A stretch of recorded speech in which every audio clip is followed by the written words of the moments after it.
ဒါဆိုနေညိုကသူ့ဖေရက်ခွက်ထဲထည့်လိုက်တဲ့ဆေးကြောင့်သူ့ဖေတည်ခဲ့ရပေါ့ ဒါလေးဟာ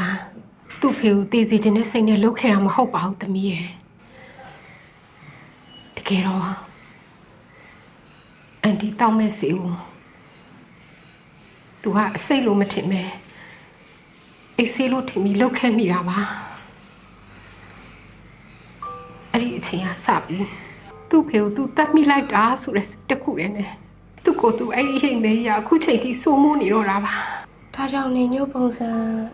တာမန်နဲ့မတူပဲထူးခြားနေဆိုတာချယ်ရီခံစားမိအောင် ဒါလေးပုံစံအပြင်လူတယောက်ကကြည့်မယ်ဆိုရင်တော့တာမန်လူကောင်းတယောက်လိုပါပဲ